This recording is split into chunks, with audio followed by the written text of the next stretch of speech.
Shalom Pak Bambang, saya mau izin bertanya, apakah Markus dan Lukas adalah saksi mata? Mohon pencerahannya. Siapa yang mundur di antara murid Yesus? Dikisahkan dalam Yohanes pasal 6 ayat 66-67. Ayat 66, maka banyak murid-muridnya yang mengundurkan diri. 12 rasul masih utuh kok. Berarti murid Yesus itu bukannya 12, ada 70. Yang 12 murid itu ditanya, apakah kalian juga mau pergi juga? Berarti Yudas belum berkhianat, 12 masih utuh. Nah yang mundur itu mana? Yang 70. Yang 70 itu menurut sejarah gereja, antara lain Markus dan Lukas. Tapi Markus ini, kira-kira kalau dibayangkan dalam bahasa sekarang, 70 murid itu kan pernah diutus oleh Yesus kan? Kamu jangan menyimpang ke jalan orang Samaria, gitu? Dikasih tugas itu. Lalu dua-dua, karena itu lebih junior daripada yang 12, makanya dipilih dua-dua. Kalau nanti kamu masuk ke rumah, kalau rumah itu menolak, kebas karena debu di depan rumahnya dan seterusnya. Tapi ketika murid yang 70 itu balik, ini Yahudi semua ini. Jadi 70 murid juga Yahudi, 12 murid juga Yahudi. Cuma yang 12 murid itu Yahudi semua dari Tanah Suci. Itu yang disebut orang-orang Ibrani, Petrus, Paulus, Yohanes, anak Zebedius. Tapi yang 70 sebagian Yahudi diaspora. Misalnya Barnabas, Markus, Lukas itu Yahudi diaspora. Namanya aja kelihatan, Markus itu nama Latin. Ya toh? Abad pertama anaknya dinamakan nama Latin itu masih keren itu. Itu pasti Yahudi diaspora. Makanya ibunya kaya raya. Markus itu ibunya yang memiliki senakal itu. Rumah yang sekarang itu tetap jadi tempat pencurahan Roh Kudus. Sampai hari ini masih ada. Sekalipun ya dibangun, dihancurkan, tapi rumah itu rumahnya Maria, ibu Yohanes yang disebut Markus. Orang Yahudi punya rumah besar di kota suci Yerusalem di tengah kota. Kalau bukan orang kaya nggak mungkin itu. Tapi bukan orang Yahudi lokal, Yahudi diaspora. Barnabas menyerahkan seluruh harta miliknya yang dijual dan diberikan pada para rasul. Itu menunjukkan bahwa dia bukan orang biasa. Nah itu 70 rasul. Waktu mereka habis diutus, lalu mereka bersaksi, setan-setan pun tunduk karena namamu. Setan aja takut sama Yesus, ya toh? Markus kan mengalami itu. Kalau Markus 70 rasul kan mengalami itu. Ini setan pun takut sama Yesus, apalagi tentara Romawi. Makanya dia tidak percaya apa bisa tentara Romawi itu nangkap Yesus.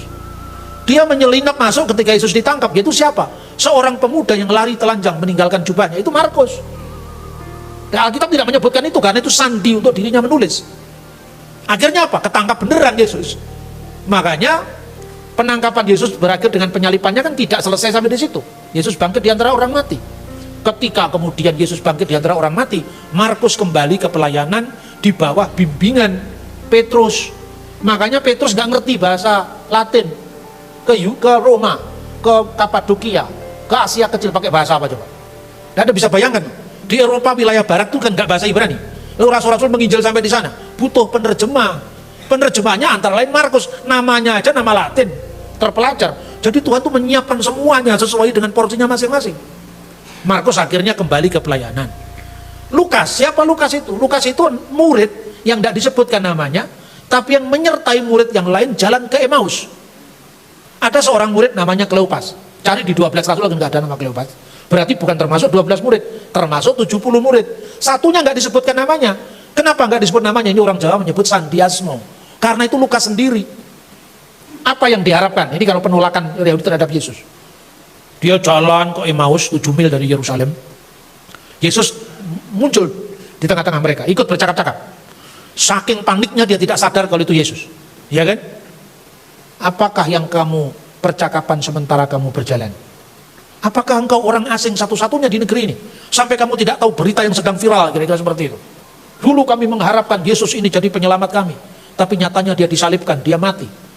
Tapi galau mereka itu.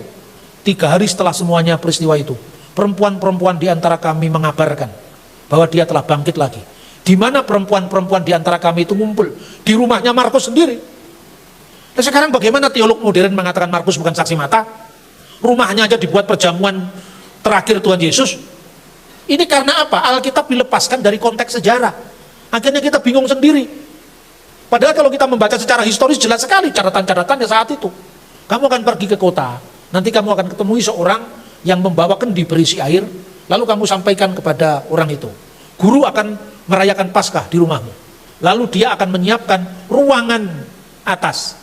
Disitulah perjamuan Paskah Yesus diadakan. Ruangan atas itu ruangan yang digunakan pencurahan Roh Kudus. Nampung 120 orang. Besar dong rumahnya. Coba kalau bukan orang Yahudi diaspora, dari mana dia punya rumah yang lotengnya, ruang keluarganya 120 orang nampung. Nah, kemudian mereka belum sadar kalau itu Yesus. Sampai tiba di Emmaus, mereka masuk rumah. Yesus mau meninggalkan mereka, tapi karena sudah hari mulai petang, tinggallah di sini. Hari sudah larut malam. Muncul lagu itu loh. Tinggal sertaku, kawan yang kudus, telah hampir malam, jangan jalan terus. Lagu itu diciptakan karena mengenang peristiwa itu. Sampai kemudian mereka tidak sadar kalau Yesus itu dihampirkan ke rumahnya itu. Waktu memecah-mecahkan roti baru mereka teringat. Ini Yesus. Karena apa?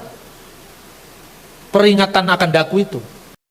Oke Pak Bambang, penjelasan Anda sangat mencerahkan dan menguatkan iman kami. Terima kasih, Tuhan Yesus memberkati.